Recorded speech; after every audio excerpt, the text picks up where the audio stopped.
Happy Saturday, webheads! Welcome back to Comic Book Corner 2.0. Of course, I'm your host, Mike Spider Slayer, bringing you the latest, the greatest, the hottest, and the newest comic books getting ready to hit store shelves in about a month from now. So this is your FOC video, powered by my local comic shop, Comic Central. So if you don't want to miss out on these comic books, you got to let your shop know as soon as you see these books. Take notes, do whatever it is that you got to do, right? So, of course, if you love this kind of content, make sure you subscribe to the channel. So with that being said, let's get started with this week's FOC. All right, guys, as usual, we start off with DC Comics, and today we are talking about Krypto, the Last Dog of Krypton. If you guys are into the summer of Superman and you like all of these Superman comics, this one is going to be the one for you. We have Krypto, who's on Krypton, who's just kind of Clark's pet.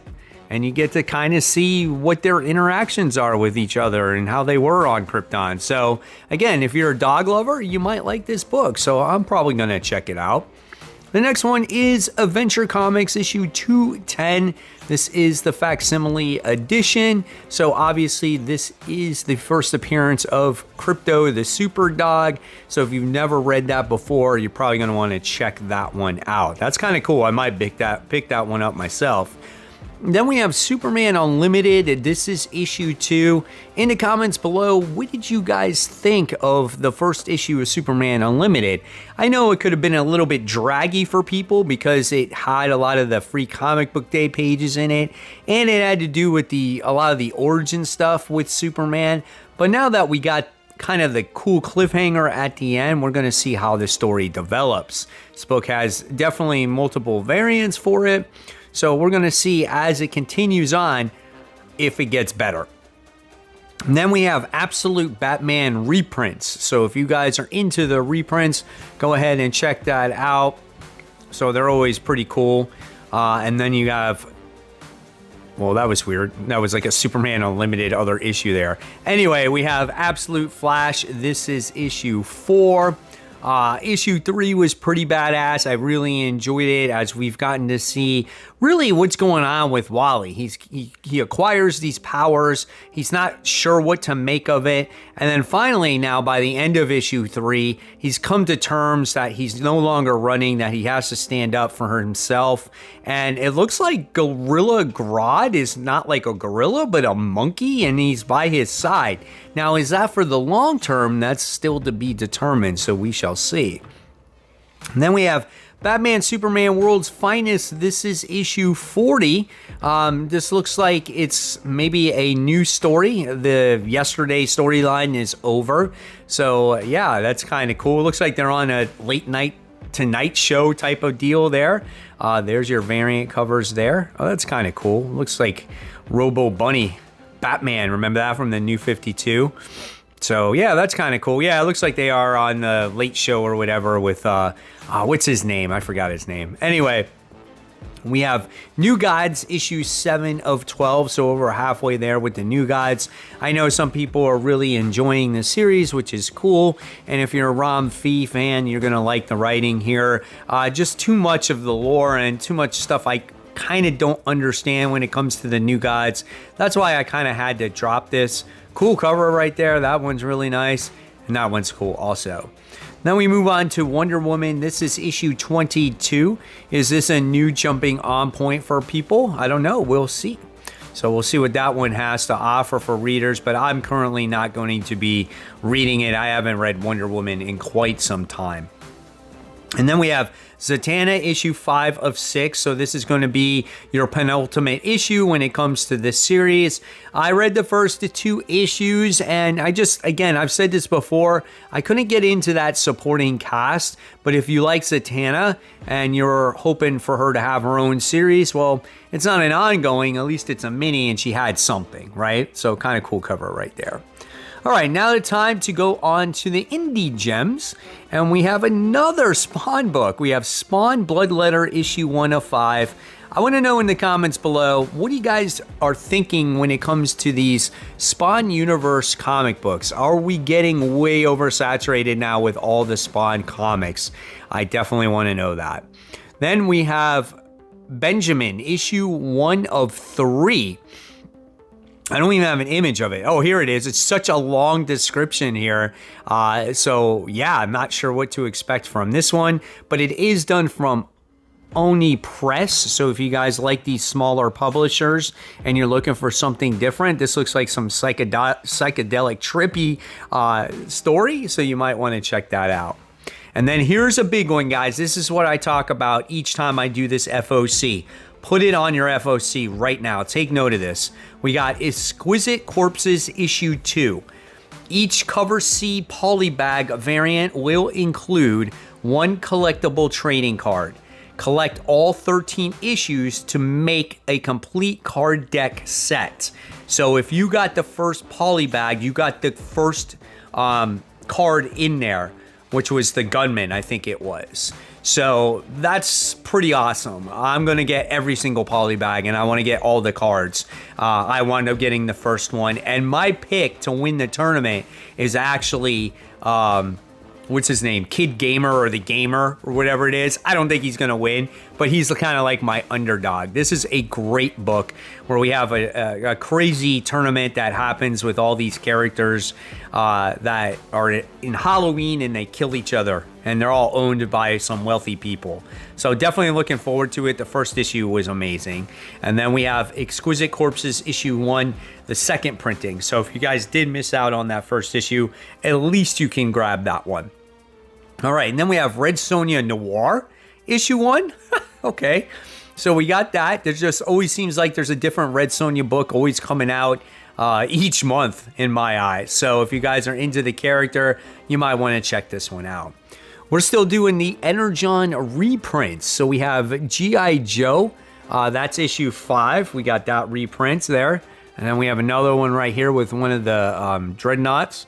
And then we have issue 15 of Transformers, where we have, is it Blue Streak or is it Prowl? I'm not sure which one that is. And then we have this issue 15 as well. And then we have, is this called Bitchcraft? Issue 1 of 5. So this takes place in modern New York City, and this is obviously a magic type of style of book, and this one is done by Mad Cave. So if you like that type of storytelling, or if you like magic or stuff like that, you might want to check this one out. And then we have Invincible Universe. This is Battle Beast. This is issue 2. So some of us already have Battle Beast issue 2. We got that foil cover, that foil advanced cover. But if you didn't get it, now you can get the regular cover. So you're going to want to check that out, guys. And then here is your other cover as well. Great book. Then we move on to Marvel Comics. So here we go. We have the new release of Fantastic Four. This is issue 1, just in time for your movie. This one is still written by Ryan North. You're going to get Humberto Ramos, who does the artwork this time around. So obviously you're going to get your variant covers here. Now the cool thing is I'm showing you this variant cover. I have this poster hanging up on my door. I got this in a mystery box. It's done by Alex Ross. So well done.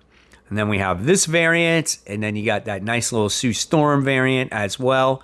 And then you got this facsimile type of style, right, with the Disney characters. And then you got this one, and this one, and this one, and this one. That one is pretty cool, right? Is that Scotty Young? Oh my gosh. And then you got your blank one. There are just way too many. And then we have your Rivals one too, so there's that. All right, let's move on. We got Giant Size Age of Apocalypse issue 1. So again, we're doing all these giant size books that are attached to Kamala Khan, and she's going into the history of the X-Men. I don't agree with this. I don't feel like she needs to be inserted into all these stories. Like, what's the point? I don't know if I'll be reading this one.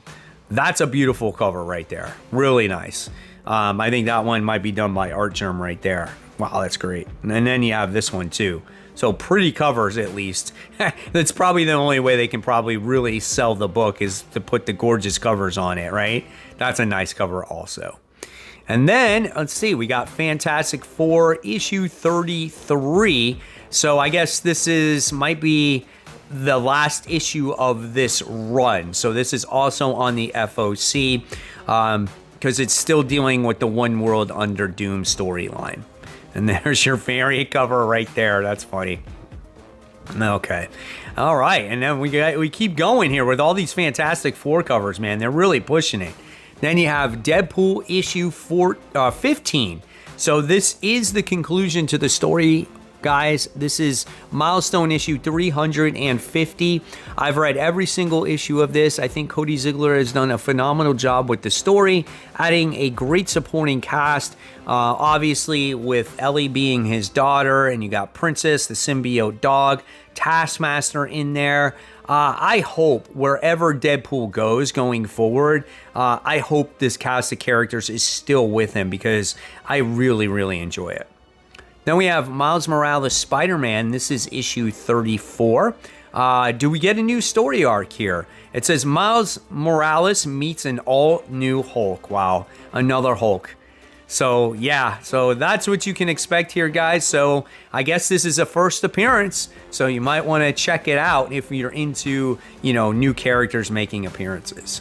And then there's your variant covers as well. That's a cool one with Hammerhead in there. And then we move on to Vision and Scarlet Witch, issue 2 of 5. Did not read the first issue of this. I don't have any interest in this series, but if you are a Scarlet Witch fan, go ahead, check this one out. And then we have X-Men From the Ashes, Demons and Deaths.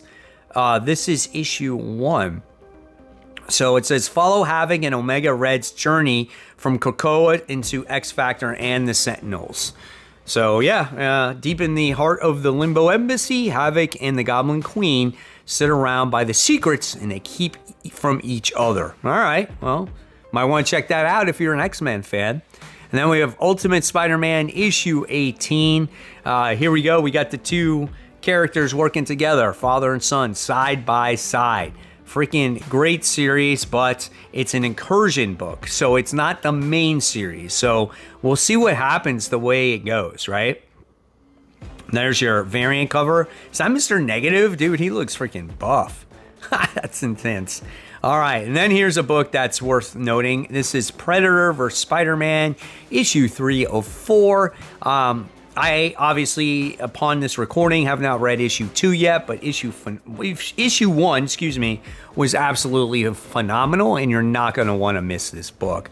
I have a feeling this whole series is going to be a blast. And then we got the continuation of Spider-Man and Wolverine issue 2. Listen, the first issue wasn't perfect, but it was definitely a fun read. Really enjoyed the interaction between the two as they were working together. Something set Spider-Man off, though, at the end of the first issue, and I felt like he was kind of out of character there. But we'll see how the story continues to develop here. And then we have Superior Avengers issue 3 of 6. Currently not reading that series. And then we have The Thing issue 2 of 5, which I think is off to a good start. Tony Fleecs is the one that writes it, and looks like we're going to get Bullseye in the issue, so that could be cool. And then we got your variant cover there. And then we have Wolverine and Kitty Pryde issue 3 of 5. So if you love like old days of Kitty Pryde and Wolverine and you like Chris Claremont's writing, you're definitely going to check this book out. Then we move on to the last couple indie gems, and this one is Dune. So this is called Dune: Edge of Crinsknife, Hiding Among Harkins. Holy cow, I have no idea what all that says. I have never watched the Dune movies. I have no knowledge of Dune whatsoever, so I'll probably pass on this one. But if you're a fan of the franchise, there it is. Go ahead and check it out. So let me know in the comments below, is there something that you like? And if you do, like I said earlier, let that shop know, pre-order it online, and do whatever it is that you have to do so you don't miss out. For example, Battle Beast, Exquisite Corpses, right? Robo Wolf, like stuff like that, you got to put on an FOC. And of course, guys, if you love the content, I'm going to leave you more content right here for you to click on. And always remember, support the local comic shops. Keep buying, keep collecting, and yes, read those comics so we can have great comic conversation. Guys, thank you so much and enjoy your your Memorial Day weekend.